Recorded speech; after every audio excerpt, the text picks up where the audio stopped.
Meu Jesus já vem,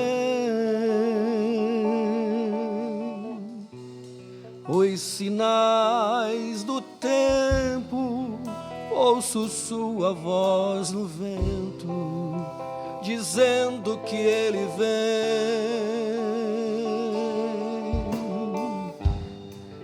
Verei o seu rosto e as marcas que ele tem nas mãos. Cantarei bem alto, expressando a alegria que há no meu coração. Resta pouco tempo, meu Jesus já vem. Os sinais do tempo, ouço sua voz no vento, dizendo que ele vem.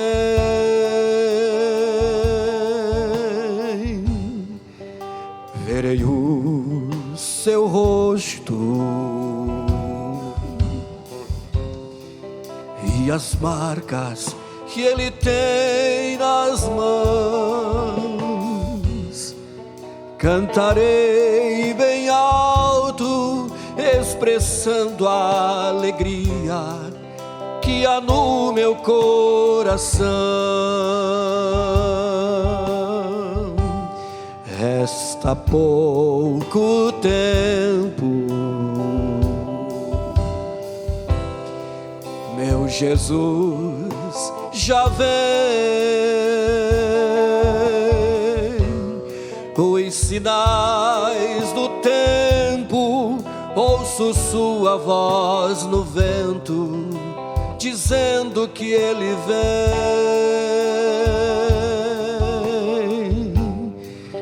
Verei o seu rosto e as marcas que ele tem nas mãos. Cantarei bem alto, expressando a alegria que há no meu coração.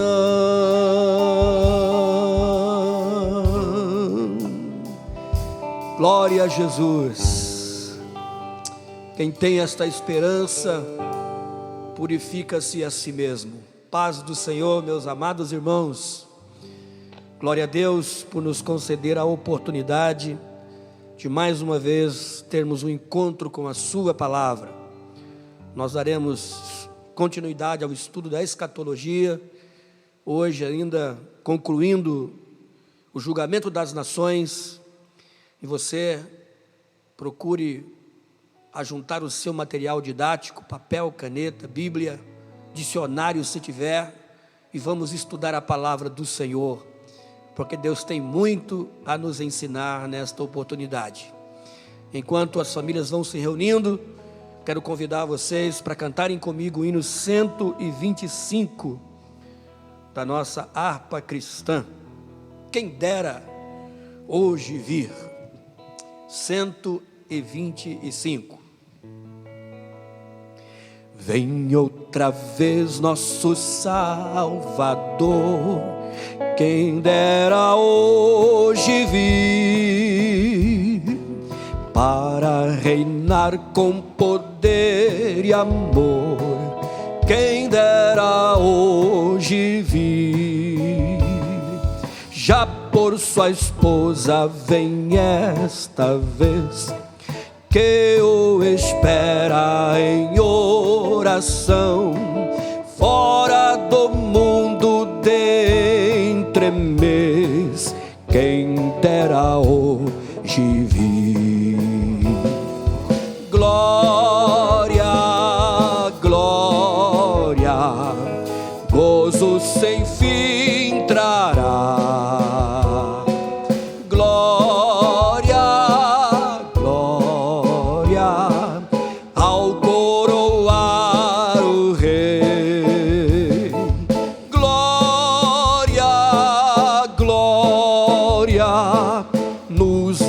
arrebatará. Glória, glória, Cristo vem outra vez. Terminará o poder do mal, quem dera hoje vir. Começará o prazer sem igual, quem dera hoje vir. Todos os mortos em Cristo serão arrebatados por seu Senhor, quando estas glórias aqui virão, quem dera hoje vir. Glória, glória, gozo sem fim trará. Glória, glória, ao coroar o Rei. Glória, glória, nos arrebatará. Glória, glória, Cristo vem outra vez. Em santidade nos deve achar, eis que Ele pode vir. Todos zelando com gozo e paz, eis que Ele pode vir. Multiplicados sinais estão, no Oriente se vê o alvor. Breve os crentes subirão, quem dera hoje vir. Glória, glória, gozo sem fim trará. Glória, glória, ao coroar o Rei. Glória, glória, nos arrebatará. Glória, glória, Cristo vem outra vez.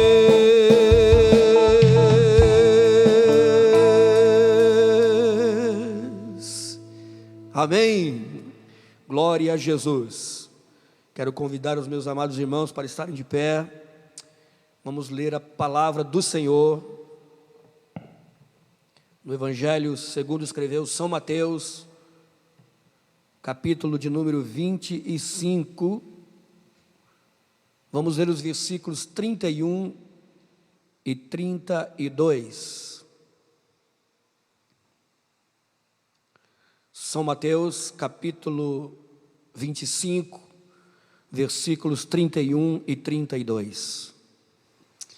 E quando o Filho do Homem vier em sua glória, e todos os santos anjos com ele, então se assentará no trono da sua glória, e todas as nações serão reunidas diante dele, e apartará uns dos outros, como o pastor aparta dos bodes as ovelhas. Obrigado, Jesus, por mais uma vez nos permitir estarmos reunidos na tua casa, com as famílias, para juntos aprendermos a tua preciosa palavra. Pedimos que a tua graça, o teu poder, a manifestação do teu Espírito Santo, a revelação do alto desça sobre nós, para que a tua palavra nos seja dada nesta noite. Fala conosco, inspira-nos, Senhor, cura-nos, liberta-nos, sara-nos, vai enviando a bênção da cura e da libertação ao teu povo. Está escrito que a tua palavra traz saúde ao corpo, e nós queremos tomar posse desta palavra para sermos curados por ela neste momento, Pai. Fala conosco, uma vez mais te pedimos, no nome de Jesus. Amém. Glória a Jesus. Bendito seja o nome do Senhor. Vamos então dar continuidade a este estudo. Hoje terminaremos este tópico e terça-feira que vem daremos início ao estudo do milênio. Vamos então, quero que você escreva uma frase que fique guardada com você. Deus é um Deus pessoal que não somente criou, mas também está presente na criação, recompensando, punindo e intervindo na história. Porque haverá de haver julgamentos?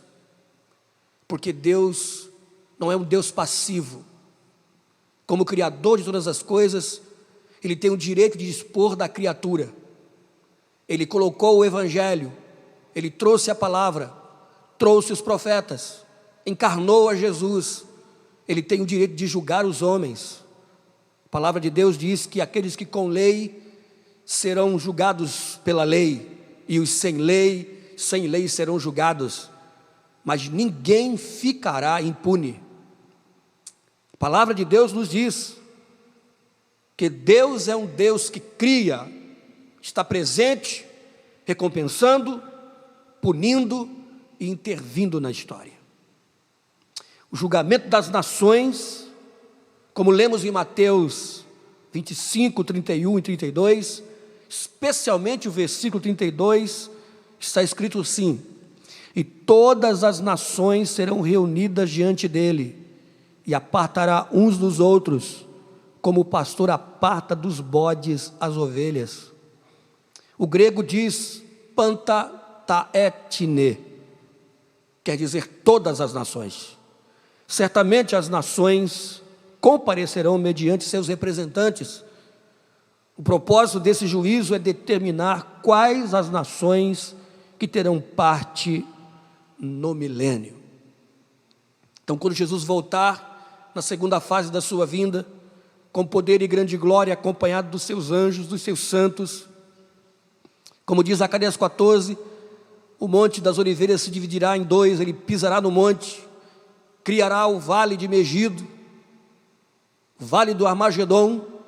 Ali ele decretará a derrota do anticristo, da besta, amarrará Satanás e o prenderá por 1000 anos, e as nações serão julgadas através dos seus representantes, para que seja determinado quais as nações que entrarão no milênio com Jesus e a igreja.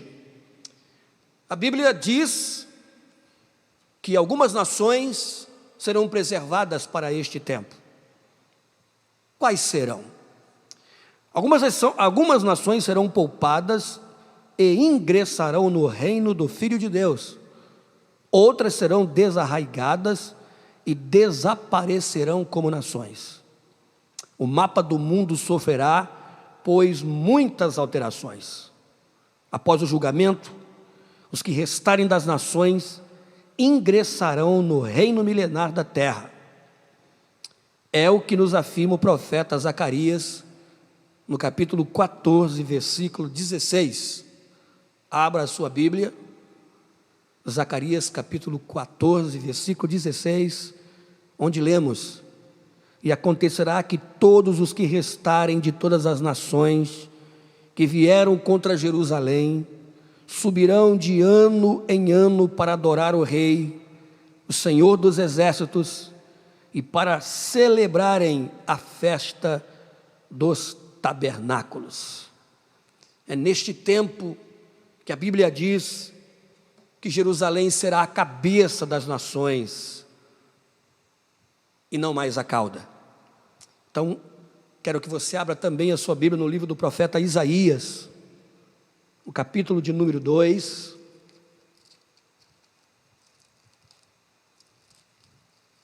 Isaías capítulo 2, versículos de 2 a 4. Isaías capítulo 2, versículo de 2 a 4 está escrito: e acontecerá nos últimos dias que se firmará no monte da casa do Senhor, no cume dos montes, esse exalçará por cima dos outeiros, e correrão a ele todas as nações. E virão muitos povos e dirão: vinde, subamos ao monte do Senhor, à casa do Deus de Jacó, para que nos ensine o que concerne aos seus caminhos, e andemos nas suas veredas, porque de Sião sairá a lei, e de Jerusalém a palavra do Senhor. E ele exercerá o juízo sobre todas as nações, e repreenderá muitos povos, e estes converterão as suas espadas em enxadões, e as suas lanças em foices. Não levantará espada nação contra nação, nem aprenderão mais a guerrear. Neste tempo, Deus estabelecerá o seu trono em Jerusalém, e Israel será a nação mestre do mundo. Conforme está escrito em Mateus 25, versículos 32 e 40, haverá 3 classes de nações neste juízo: ovelhas, bodes e irmãos. O versículo 32 de Mateus 25: e todas as nações serão reunidas diante dele, e apartará uns dos outros, como o pastor aparta dos bodes as ovelhas. Versículo 40: e respondendo o rei lhes dirá: em verdade vos digo, que quando o fizestes a um desses meus pequeninos irmãos, a mim o fizeste.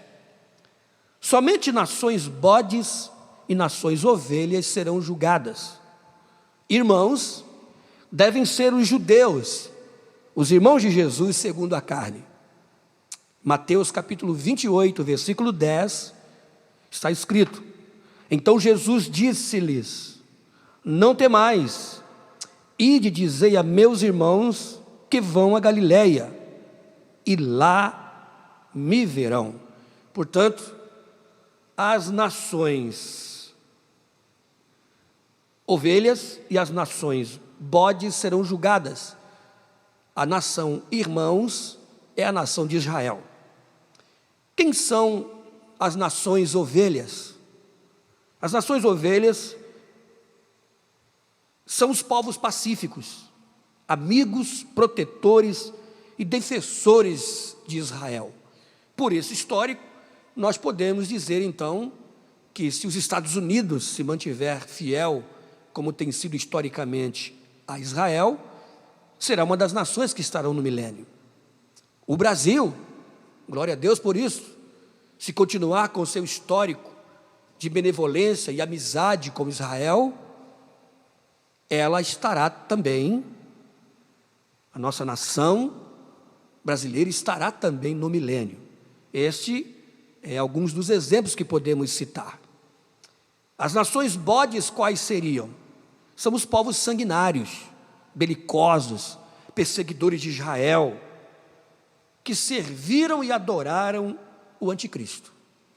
Nós sabemos que historicamente há muitas nações que lutam, pelejam contra Israel. Na verdade, o pequeno Davi, representado na nação até hoje, luta contra gigantes para sobreviver como Estado, como uma nação independente, soberana. Então, Rússia, Irã, Iraque, essas nações que, de vez em quando, têm através de seus líderes afirmações no sentido de que Israel deveria ser varrido da face da terra. Essas nações serão julgadas e punidas pelo Senhor e lançadas no lago de fogo no dia em que o Senhor vier para julgar as nações. A base desse juízo é a maneira como as nações trataram os irmãos de Jesus. Abra sua Bíblia no livro de Joel, profeta Joel, capítulo 3. Vamos ler o versículo de número 2. Joel capítulo 3, versículo 2, está escrito: congregai todas as nações, e as farei descer ao vale de Josafá, e ali com elas entrarei em juízo, por causa do meu povo e da minha herança, Israel, a quem elas espalharam entre as nações e repartiram a minha terra. Veja, está profetizado. O Senhor prometeu que julgará as nações que perseguiram Israel enquanto estava espalhado pela face da terra. São Mateus capítulo 25, versículos 41 a 43, também podemos ler: então dirá também aos que estiverem à sua esquerda: apartai-vos de mim, malditos, para o fogo eterno, preparado para o diabo e os seus anjos. Porque tive fome e não me deste de comer, tive sede e não me deste de beber, sendo estrangeiro, não me recolhestes, estando nu, não me vestistes, enfermo e na prisão, não me visitastes. Pelo contrário, as nações belicosas e perseguidoras de Israel tiveram grande prazer e alegria nas oportunidades que surgiram na história para torturar o povo de Deus e tentar dizimá-lo, varrê-lo da face da terra. Mas a Bíblia diz que eles serão tratados como malditos e lançados no fogo. No pacto com Abraão, Deus declarou que assim o faria. Quando Deus estava fazendo um pacto com Abraão, seu servo, lá em Gênesis capítulo 12, no versículo 3, o Senhor disse assim a Abraão, olha, Gênesis 12, 3, e abençoarei os que te abençoarem, e amaldiçoarei os que te amaldiçoarem, e em ti serão benditas todas as famílias da terra. É palavra de Deus. Deus mantém a sua aliança. O profeta Zacarias, no capítulo 12, versículo de número 3, assim escreveu: e acontecerá naquele dia que farei de Jerusalém uma pedra pesada para todos os povos, e todos os que a carregarem, certamente serão despedaçados, e ajuntar-se-á contra ela todo o povo da terra. Perceberam as palavras? Todos os que a carregarem serão despedaçados. Os judeus que muito sofreram durante a grande tribulação, agora verão o julgamento de seus perseguidores. Quanto ao juízo de Israel, esse teve lugar um pouco antes, durante a grande tribulação. Isso aqui é importante lembrar.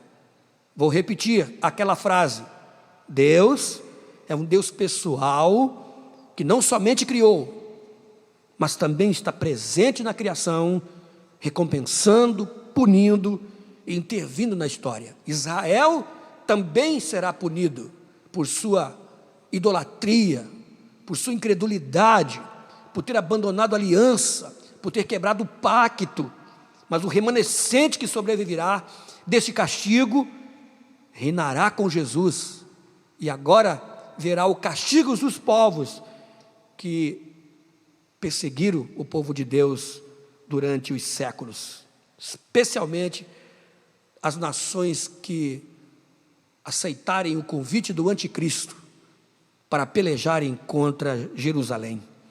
Está escrito em Ezequiel capítulo 20, versículos de 34 a 37. Abra lá sua Bíblia, leia comigo. Ezequiel capítulo 20, versículos 34 a 37. E vos tirarei dentre as nações, e vos congregarei das terras nas quais andais espalhados, com mão forte e com o braço estendido e com indignação derramada, e vos levarei ao deserto dos povos, e ali face a face entrarei em juízo convosco, como entrei em juízo com vossos pais no deserto da terra do Egito, assim entrarei em juízo convosco, diz o Senhor Deus. Também vos farei passar debaixo da vara, e vos farei entrar no vínculo da aliança.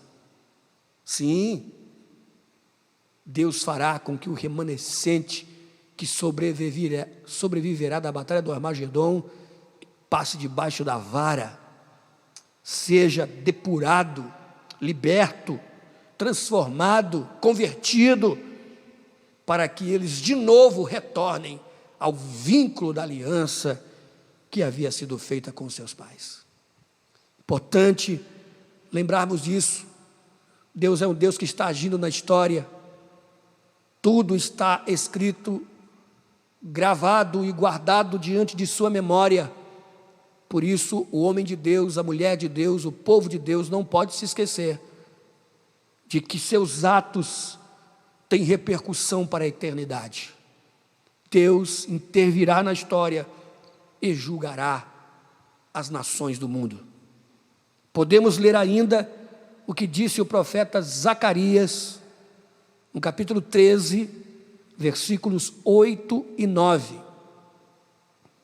E acontecerá em toda a terra, diz o Senhor, que as duas partes dela serão extirpadas e expirarão, mas a terceira parte restará nela. E farei passar esta terceira parte pelo fogo, e a purificarei como se purifica a prata, e a provarei como se prova o ouro. Ela invocará o meu nome, e eu a ouvirei. Direi, é meu povo, e ela dirá, o Senhor é o meu Deus. Veja a maneira como a Bíblia diz que o Senhor tratará Israel no dia em que entrar em juízo contra a nação. A purificará como purifica a prata. Os estudiosos dizem que a prata só é considerada pura quando já reflete a imagem daquele que a purifica. Portanto, é com fogo do sofrimento, é com fogo do aperto das grandes nações que cairão como a nuvem de gafanhoto contra a nação de Israel, que eles serão provados. Muitas pessoas, muitas vidas se perderão neste tempo, mas o Senhor tem um remanescente, um povo que confiará no seu poder e que sobreviverá para que se cumpra de sua parte a aliança feita com Abraão e Davi. Além disso, Israel jamais é contado com as nações ou com as demais nações. Isso é muito importante. Deus não vê Israel como vê as demais nações do mundo. A Bíblia diz isso.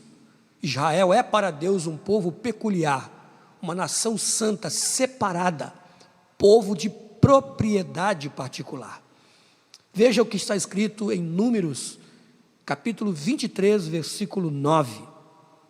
Porque do cume das penhas o vejo, e dos outeiros o contemplo. Eis que este povo habitará só, e entre as nações não será contado. Israel é povo de Deus. Israel é povo separado de Deus. Assim como a igreja na dispensação da graça não é judia e nem é gentia, é igreja, é eclésia, é povo posto à parte, é povo chamado para fora, é povo escolhido para ser um padrão, para ser um modelo, é um povo que não se mistura, é um povo que não deveria se misturar, porque é visto, amado e cuidado por Deus como um povo à parte de todos os povos da terra. É o que a Bíblia diz através de Amós: eu vos escolhi dentre todos os povos da terra, por isso vos castigarei. Portanto, todo grande privilégio traz consigo grandes responsabilidades. Ser amigo de Jesus, ser irmão de Jesus, ser igreja de Jesus impõe sobre o povo dele uma imensa responsabilidade. Quando o nosso testemunho nega isto, quando a iniquidade entra na igreja, quando a iniquidade toma conta do povo de Deus, então é tempo de Deus entrar em juízo com o seu povo, porque Ele o vê de maneira separada e exclusiva. Quando Moisés escreveu o Deuteronômio, lá no capítulo 33, versículo 28, Deuteronômio 23, 33, 28, está escrito: Israel, pois, habitará só, seguro na terra da fonte de Jacó, na terra de grão e de mosto, e os céus gotejarão orvalho. Israel habitará só. Por quê? Porque ele é um povo levantado por Deus, erguido por Deus, escolhido por Deus, trazido à existência pelo poder e pela soberania divina, para ser modelo de fé, de esperança, de cultura para o mundo inteiro. Veja aqui no Ocidente, por exemplo, qual é a cultura que prevalece ainda no nosso continente, no nosso mundo? A cultura judaico-cristã. Veja o poder desta cultura. Veja como Israel tem influência no mundo inteiro. Muitas outras nações influenciaram a nossa cultura. Os gregos, os romanos, os franceses. Mas nenhuma delas influencia tanto a igreja do Senhor Jesus como os judeus. A Bíblia, que traz este legado cultural judaico, se impõe como a verdade, o balizamento para o qual nós olhamos para conduzir os nossos atos, as nossas escolhas. A forma de casamento, o modo de vida, como se vestir, o que comer, o que pensar, como andar, como trocar, como comprar, como vender, como pagar, como contrair dívidas, está tudo da Bíblia. Cultura judaico-cristã. O apóstolo Paulo, a espinha dorsal para a doutrina do Novo Testamento, ele toma do Velho Testamento todos os exemplos, figuras e tipos, para trazer para a igreja a realidade doutrinária de que é a cultura judaico-cristã que deve balizar os nossos atos. Por isso a importância de Israel para o mundo. Israel é a figueira. Quando os frutos estão maduros, então é chegado o tempo da colheita. As nações são chamadas de as árvores. Por isso é que Deus tem um propósito escatológico, um plano a cumprir ainda na vida do seu povo. Onde será o julgamento? Qual o local do julgamento das nações? A Bíblia diz que será no vale de Josafá.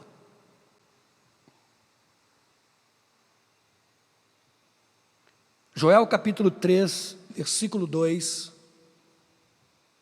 está escrito: Congregai todas as nações e as farei descer ao vale de Josafá, e ali com elas entrarei em juízo, por causa do meu povo e da minha herança, Israel, a quem elas espalharam entre as nações e repartiram a minha terra. No mesmo capítulo, versículo 12, Joel capítulo 3, versículo 12, está escrito: Suscitem-se os gentios e subam ao vale de Josafá, pois ali me assentarei para julgar todos os gentios em redor. Este vale é até hoje desconhecido, nunca existiu. Talvez seja formado pelo fenômeno sobrenatural que ocorrerá por ocasião do cumprimento de Zacarias 14, versículo 4, um momento em que Jesus descer à terra. Veja o que o profeta escreveu no capítulo 14, versículo 4 do seu livro: E fugireis pelo vale dos meus montes, e o vale dos montes chegará até Azael, e fugireis, assim como fugistes de diante do terremoto nos dias de Uzias, rei de Judá. Então virá o Senhor meu Deus e todos os seus santos. Muito provavelmente este vale se formará por ocasião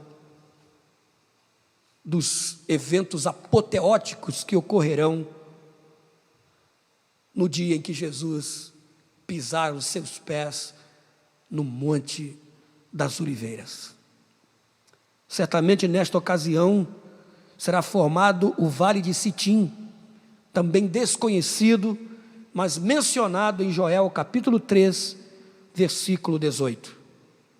E há de ser que naquele dia os montes destilarão mosto, e os outeiros manarão leite, e todos os rios de Judá estarão cheios de água, e sairá uma fonte da casa do Senhor, e regará o vale de Sitim. Que coisa interessante.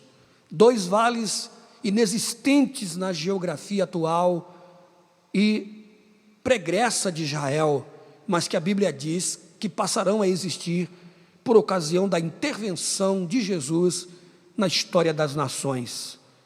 É verdade que essa intervenção criará não apenas novos fatos históricos, mas também, como diz a Bíblia, também fatos e realidades geográficas.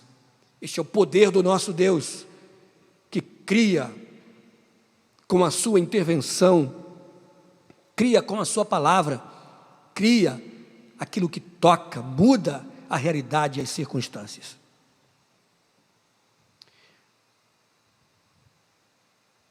Qual o papel dos anjos neste juízo?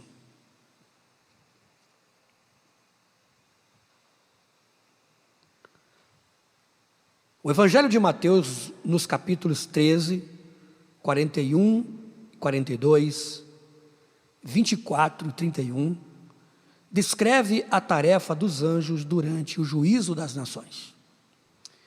São Mateus capítulo 13, versículos 41 e 42, está escrito: mandará o Filho do Homem os seus anjos, e eles colherão no seu reino tudo o que causa escândalo, e os que cometem iniquidade, e lançá-los-ão na fornalha de fogo. Ali haverá pranto e ranger de dentes. No versículo 31 de Mateus 24, está escrito: e ele enviará os seus anjos com rijo clamor de trombeta, os quais ajuntarão os seus escolhidos desde os 4 ventos, e uma a outra extremidade dos céus. Os povos tipo bodes serão lançados vivos no inferno, como ocorreu em Armagedom, a besta e aos que adoraram a besta.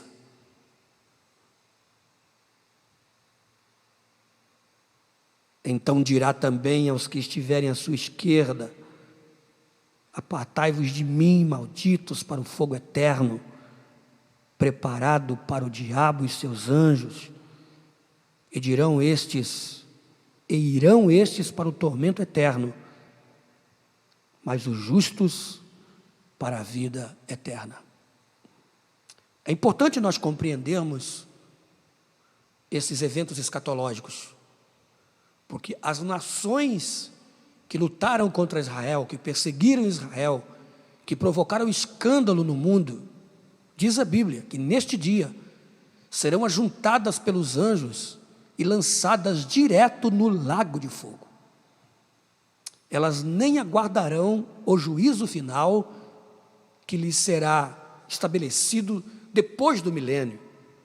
Mas a Bíblia diz que, por ocasião do julgamento das nações, estas nações já serão eliminadas, julgadas e condenadas ao lago de fogo, como havia sido antes o anticristo e o falso profeta.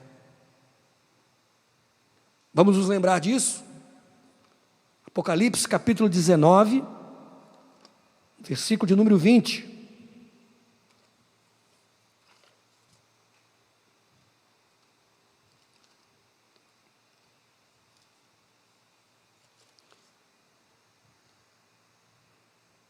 Quando Jesus voltar no momento em que as nações estiverem rodeadas contra Jerusalém, contra Israel, e quando eles já não tiverem mais como vencer, eles clamarão ao Messias, e a Bíblia diz que ele descerá com poder e grande glória, com anjos e santos, e neste momento cumpre-se Apocalipse 19, versículo 20, e a besta foi presa, e com ela o falso profeta, que diante dela fizeram os sinais, com que enganou os que receberam o sinal da besta e adoraram a sua imagem. Estes dois foram lançados vivos no ardente lago de fogo e de enxofre. Satanás está preso por 1000 anos, o anticristo e o falso profeta lançados no lago de fogo, e agora as nações que se rebelaram contra Deus durante toda a sua história, que perseguiram Israel e buscaram a destruição do povo de Deus, serão lançados também no lago de fogo. Os povos tipo ovelhas ingressarão no milênio de Cristo sobre a terra.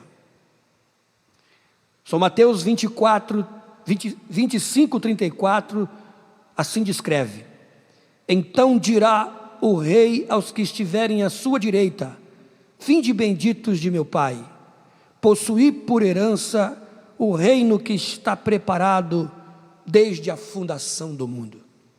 Reino aqui não é o céu, mas o reino milenar, o reino dos céus sobre a terra, que estará iniciando.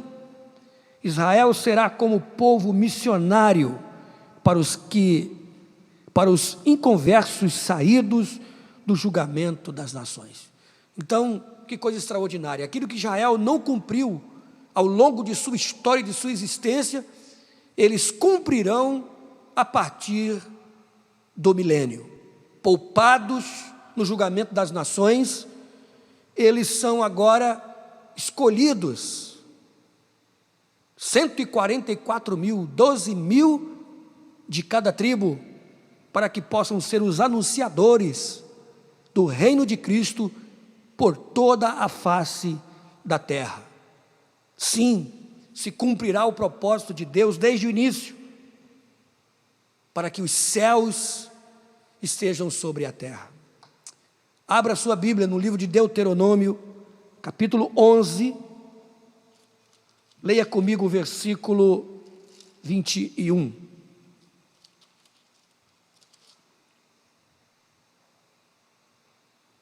Deuteronômio capítulo 11, versículo 21. Veja que um dos benefícios da obediência de Israel a Deus foi viver dias dos céus sobre a terra. Está escrito assim: para que se multipliquem os vossos dias e os dias de vossos filhos na terra, que o Senhor jurou a vossos pais dar-lhes, como os dias dos céus sobre a terra. Quem não quer viver essa experiência de viver os dias dos céus sobre a terra?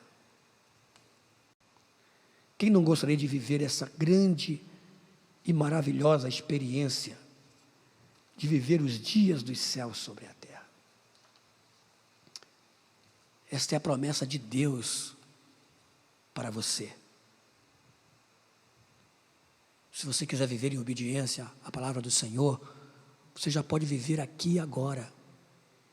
O apóstolo, o autor da carta aos Hebreus, no capítulo 6, a partir do versículo 4, ele vai dizer que nós já podemos experimentar os poderes do mundo vindouro, o dom do Espírito. A obediência só traz benefícios para a nossa vida. Nós estamos falando aqui sobre o julgamento das nações, de lago de fogo, de inferno, e alguém pode pensar: mas será verdade isto? Será que existe um lugar assim? Lago de fogo nos traz uma ideia de um vulcão expelindo suas lavas, rocha derretida, que vai queimando, destruindo tudo, a milhares de graus Celsius. Esta é a ideia. É como o magma da terra, a rocha derretida. Parece um lugar tão terrível e assombroso, que não muito tempo surgiu, a partir dos Estados Unidos, uma doutrina de que o inferno não é real e não existe, porque Deus é tão bom e tão santo que jamais criaria um lugar como este. Então eu quero aproveitar para concluir esse nosso encontro esta noite, chamando a você a atenção para este detalhe. O inferno é uma realidade. As nações serão julgadas e lançadas direto no lago de fogo. As nações bodes, belicosas, perseguidoras de Israel, criadoras de escândalos, de intriga, elas vão para o mesmo destino que foram o falso profeta e a besta. E depois toda a humanidade, no final do juízo, no grande trono branco. Peço que você abra a sua Bíblia comigo no capítulo 20 do Apocalipse.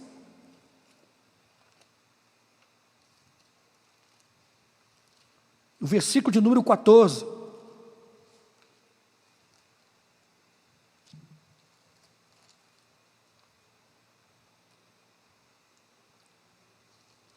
Apocalipse capítulo 20, verso 14.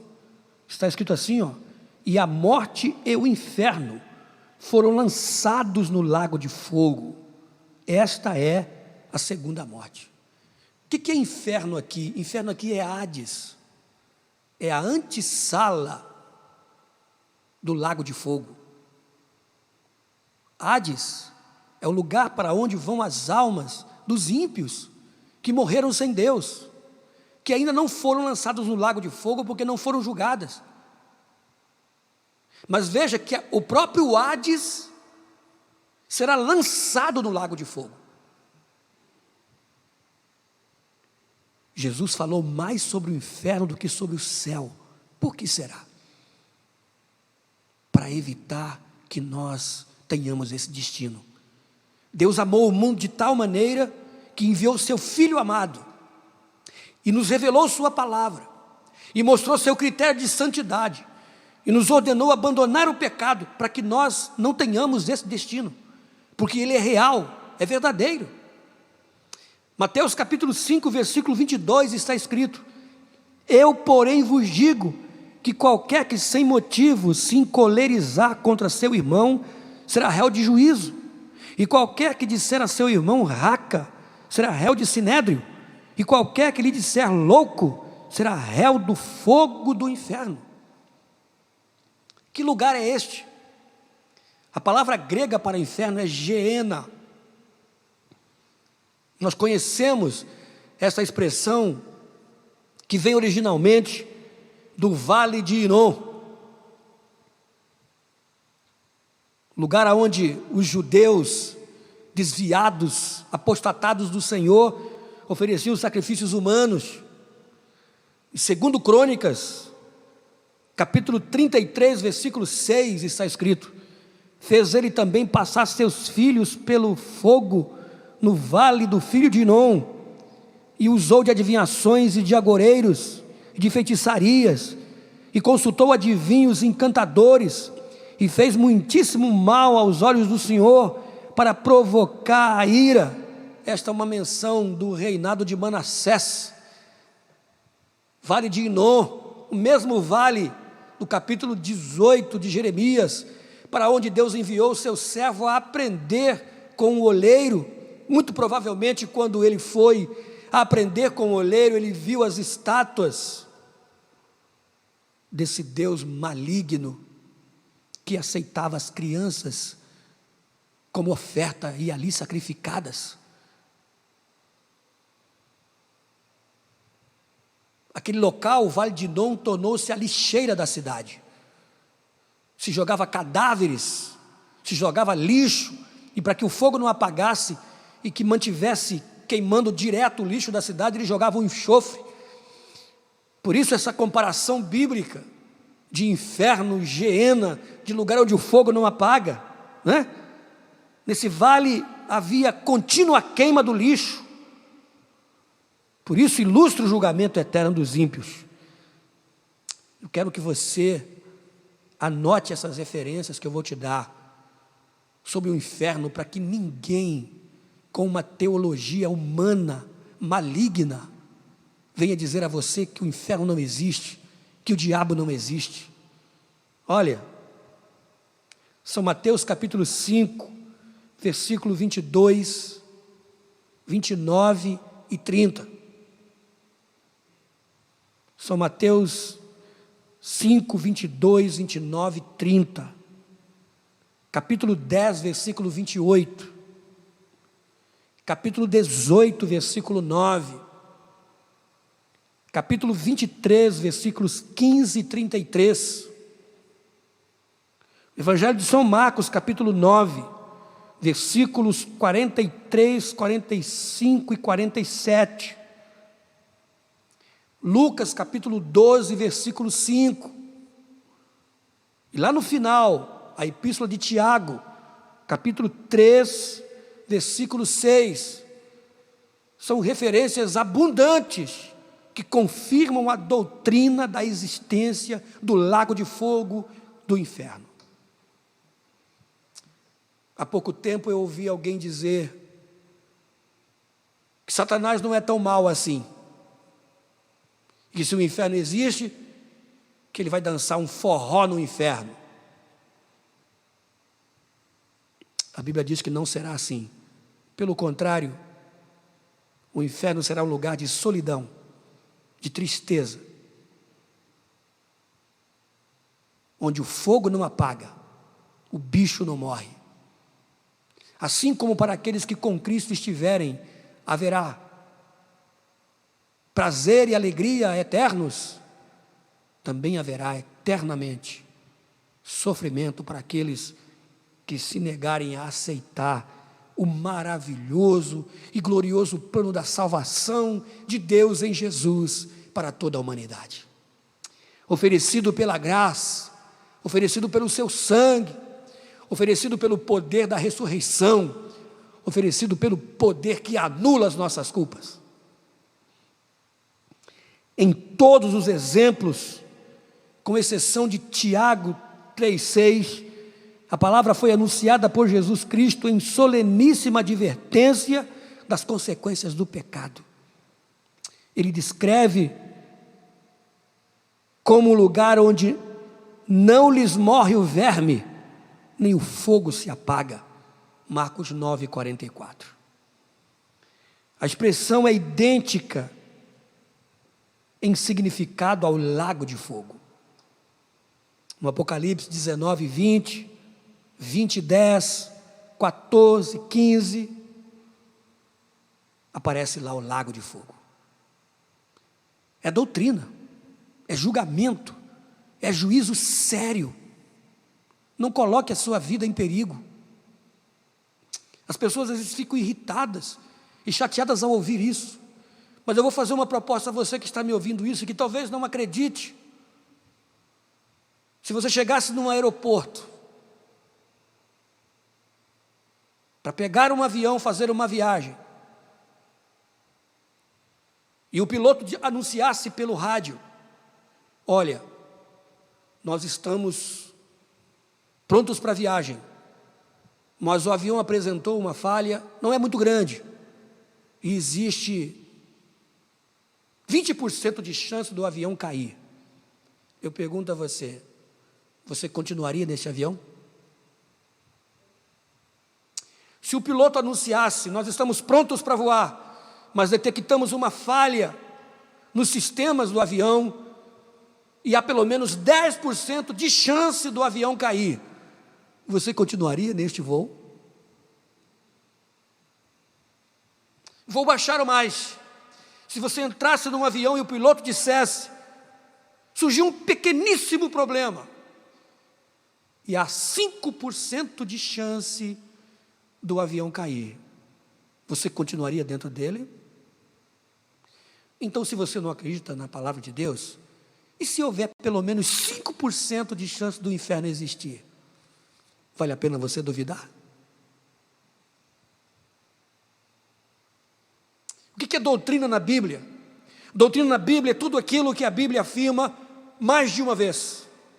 Quantas referências eu citei para você, que a Bíblia menciona o inferno e o lago de fogo? Desde o Velho Testamento até o Apocalipse, a Bíblia vem alertando a humanidade para o perigo de se voltar contra Deus, de se rebelar contra o Senhor.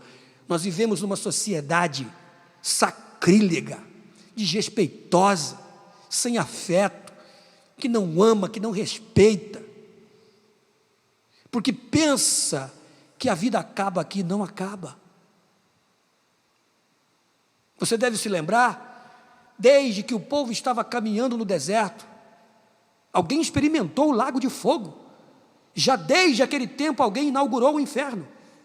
Quando se rebelaram contra Moisés, e a Bíblia diz que Moisés disse, se vocês morrerem como morrem todos os homens, então Deus não me escolheu. E a Bíblia diz que a terra se abriu debaixo dos rebeldes, e eles caíram direto no inferno.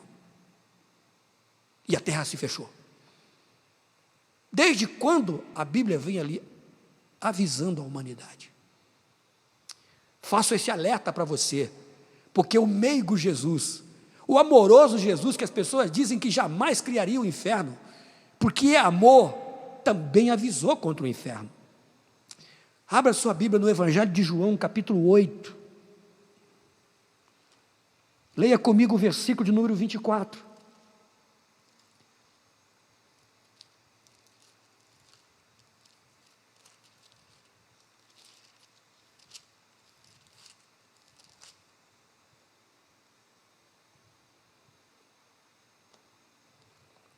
João capítulo 8, versículo 24, é Jesus que está falando.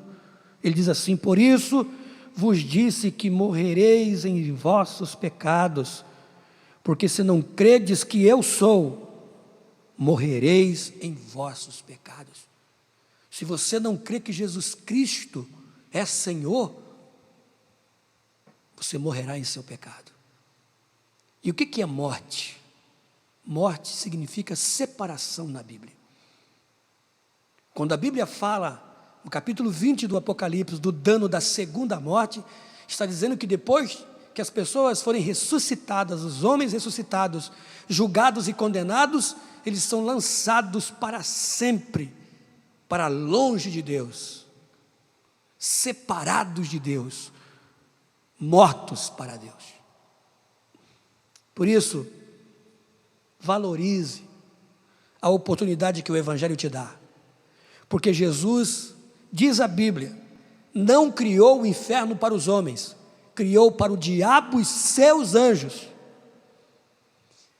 Mas não há outro destino para aqueles que se recusarem a aceitarem o Evangelho e viverem em santidade, separados do mundo, senão este grande e terrível lugar.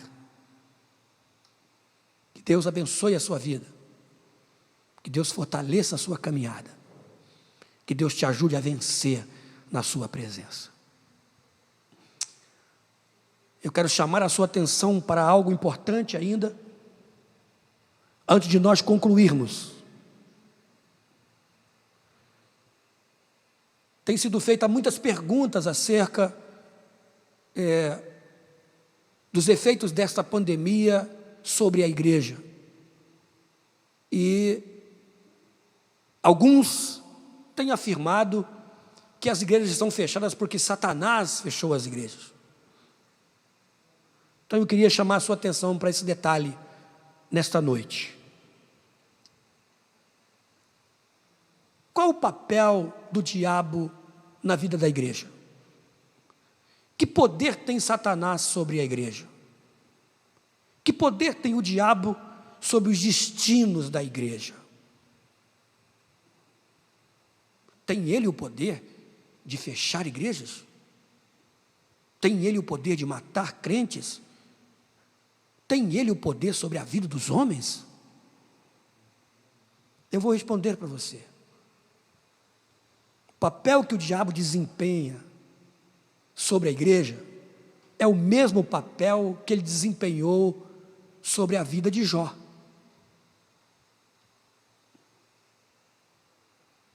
Você já observou quantas vezes Jó mencionou o diabo no seu livro? Jó falando.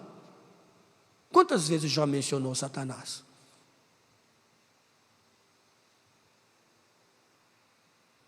Para que ninguém dissesse que Jó não conhecia a existência do diabo, ele o menciona uma vez. Contudo, ele só se dirige para Deus. Ele só fala com Deus. Suas queixas vão para Deus. Suas reclamações vão para Deus. Suas lágrimas, seu choro vai para Deus. Por quê? Ele faz questão de ignorar o adversário, porque ele sabe que sua vida está nas mãos do Senhor. E ainda que Satanás exista e tenha força e poder contra ele, não tem nenhum se Deus não permitir. Então eu digo aos meus irmãos nessa noite, não foi o diabo que fechou a igreja.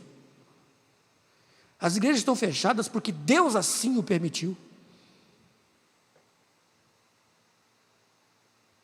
E se o diabo tem alguma coisa a ver com isso, só pode ter porque Deus o permitiu. Portanto, nossa última palavra é com Deus. Deus sabe que muitos de nós não demos crédito nem importância ao culto. Lidamos com esta questão sem nenhuma preocupação ou responsabilidade. Deixamos de vir às santas ceias. Se tomávamos no primeiro domingo, não íamos na terceira terça. Se tomávamos na terceira terça, não íamos. Quantas pessoas ficaram 3, 4, 5 meses sem tomar a ceia do Senhor e vinham à igreja apenas para pedir perdão? Por quê? Fiquei sem tomar ceia, sem nenhum motivo. E vocês querem dizer que o diabo fechou a igreja? Diabo nada. Deus permitiu. Ele é Senhor da igreja. Ele é dono da igreja. As portas do inferno não prevalecem contra a igreja. Se ela está fechada neste momento é porque Deus assim o determinou. Quem é o diabo?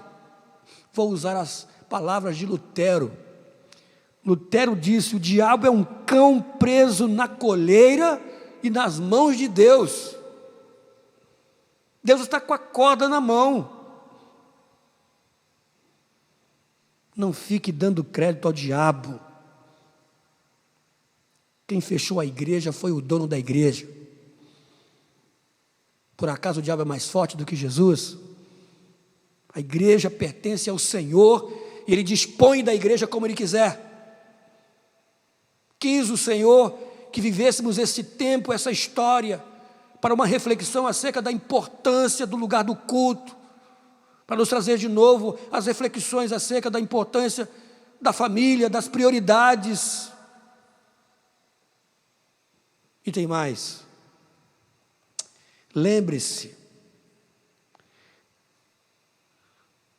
estamos tratando de uma pandemia. Se existe uma pandemia em que o mundo inteiro está sendo afetado, por que os crentes não seriam? Olha o que diz a Bíblia.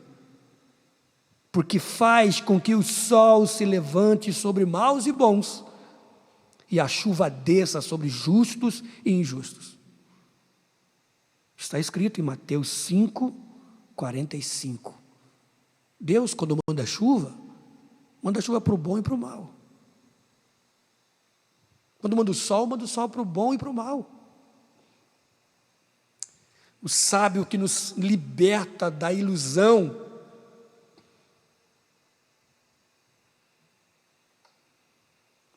de pensar que nós tínhamos o controle das coisas, escreveu em Eclesiastes 9, 2 e 3. Olha o que está escrito. Eclesiastes capítulo 9, versículos 2 e 3. Tudo sucede igualmente a todos.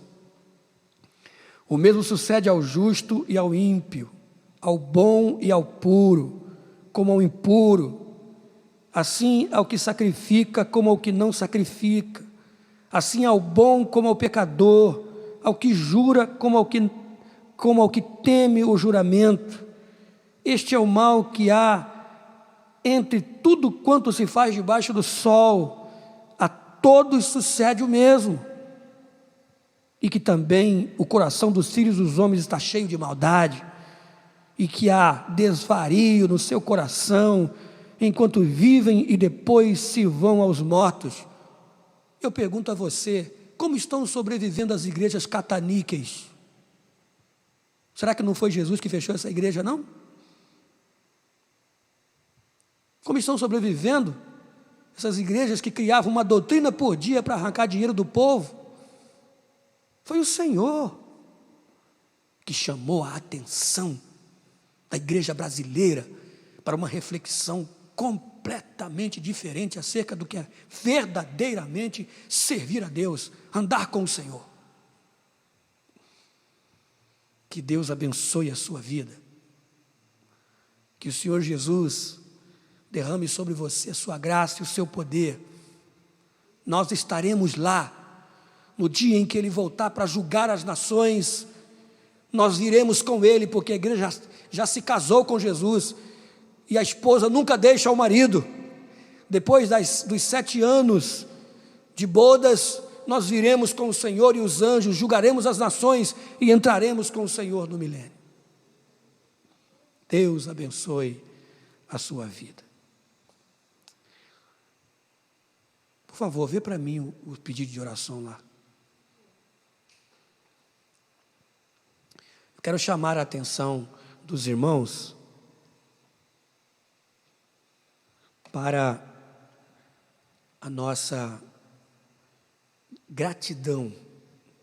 Eu quero reiterar os agradecimentos que o nosso administrador, pastor Silas, fez aos irmãos no domingo, e eu também quero aqui louvar a Deus pela vida dos irmãos que cooperaram, e não há palavras para expressar a minha gratidão e a gratidão dos irmãos que entraram em contato conosco para louvar a Deus por sua vida. Saiba que esta oferta foi uma oferta de motivo de muita alegria e gratidão para o povo de Deus ali em Campos dos Goitacazes. Então, nós pudemos comprar 20 cestas básicas de R$100, aquelas grandes. Compramos 15 caixas de leite, e a diferença do dinheiro que entrou, nós enviamos para que os irmãos sejam atendidos nas questões de remédio, de luz. Tivemos uma oferta de quase R$4.000. Eu quero agradecer a Deus, meus amados irmãos, por sua vida, sua generosidade, nesse tempo de dificuldade, de caos. Muitas glórias e aleluias têm sido dadas pelo povo de Deus, por esta bênção desse coração generoso que atendeu a nossa solicitação e tão generosamente atendeu o pedido. Muito obrigado. Deus abençoe a cada um dos irmãos que cooperaram, aqueles que não puderam cooperar por motivos justos, que o Senhor também recompense você. Só em você ter desejado cooperar, se você não pôde, se você orou por aqueles que pudessem cooperar, Deus já está recompensando a sua vida, tá bom? Então que o Senhor Jesus abençoe e multiplique as bênçãos na vida de cada um dos seus servos. Nós temos aqui pedido de oração e nós vamos encerrar, como sempre, orando pelos muitos pedidos, né? Tem um agradecimento aqui da nossa irmã Fátima e nossa irmã Érica, que estão recuperadas. Quantos dizem glória a Jesus? Vamos continuar orando, porque o Senhor tem ouvido as nossas orações. Vamos orar pelo tio Rael. Tio Rael Firmo está internado, né? Deu positivo para ele é do quadro de risco. Nós tivemos um contato com ele ficou muito emocionado, precisa muito da oração da igreja. Vamos orar pela nossa irmã Célia, vamos orar pela Emanuele, a neta da irmã Ruth, Vamos orar pelo Edir Batista e família. Vamos orar pelo Antônio Marcos, que pede oração para a salvação de sua família e também por cura. Vamos orar pelo Valdemir Hang e pela Valéria Silva. Ore pela Dalva e família. Vamos orar pelo diácono Marcelo, de Vila dos Remidos. Soubemos hoje que ele não está bem, não é? Mas o Senhor vai visitar o Marcelo nesta noite e vai dar saúde ao seu servo. Vamos orar pelo João Francisco. Temos também aqui uma outra nota de agradecimento. Nossa irmã Edinalva agradece as orações por sua família. Glória a Deus, a bênção chegou. Vamos orar pela irmã Maria da Penha. Vamos orar pela serva do Senhor, está com problema de depressão.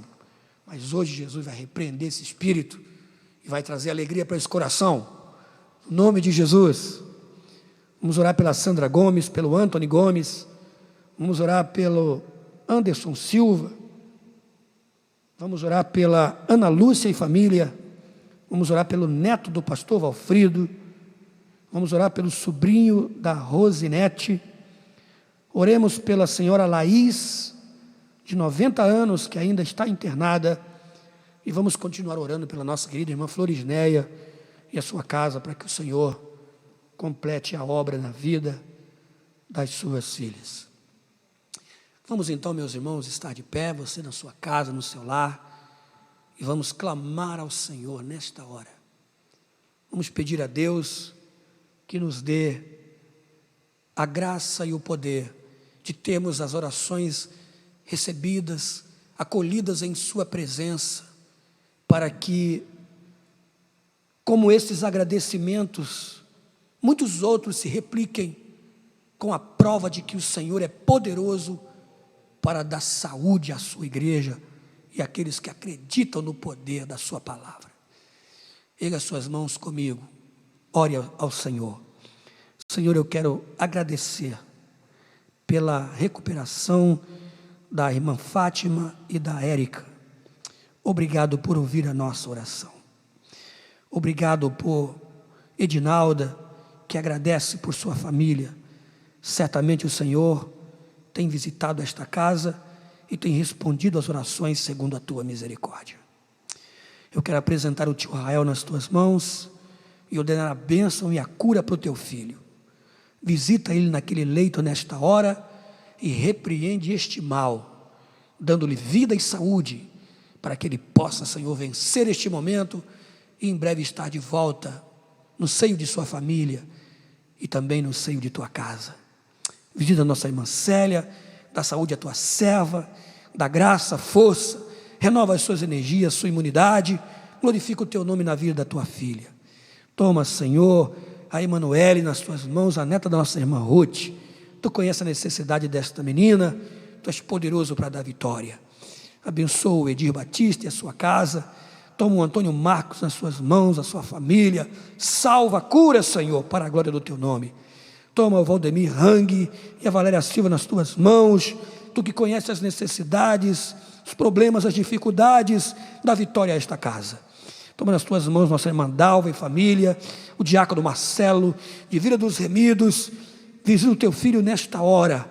Repreende toda a enfermidade e dá saúde segundo a tua misericórdia.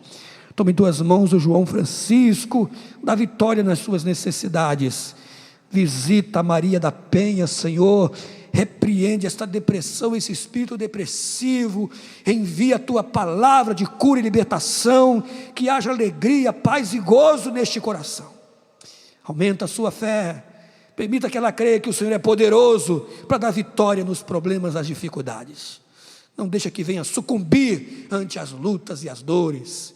Renova as suas forças nesta hora. Visita a Sandra Gomes, o Antony Gomes. Dá vitória, Senhor, a esta família. Eles precisam do teu poder. Reverte o quadro, Senhor, deste jovem. Eu sei que tu és poderoso. Mesmo que os médicos digam que não podem, é o Senhor quem tem a última palavra. Visita o Anderson Silva. Dá vitória a esta vida. Toma nas tuas mãos a Ana Lúcia e sua família, Abençoa o neto do pastor Valfrido, a sobrinha da nossa irmã Rosinete, da Vitória, os sobrinhos da tua serva. Visita a senhora Laís com seus 90 anos, ainda internada. Senhor, tu és poderoso para socorrer esta senhora. Visita a nossa irmã Florisneia nesta hora, da Vitória, a tua serva, sua casa, sua família. Seja sobre a casa da tua querida o teu poder, a tua bênção, a tua libertação e a tua cura. Visita as famílias que estão agora assistindo, socorre nas suas necessidades, nos seus problemas, nas suas agruras, nas suas dores. Senhor, seja sobre eles a tua graça, seja sobre o teu povo o poder do teu Espírito Santo para consolar, libertar, curar. Seja sobre a tua igreja a tua bênção nesta noite, no nome de Jesus. Despede-nos em tua paz, fica conosco, seja com o teu povo a tua graça. Nós te pedimos em teu nome, Senhor, agora e sempre. Que o grande amor de Deus, nosso Pai, a graça de nosso Senhor e Salvador Jesus Cristo, a comunhão e a consolação do Espírito Santo seja com todos, hoje, sempre, todos digam amém.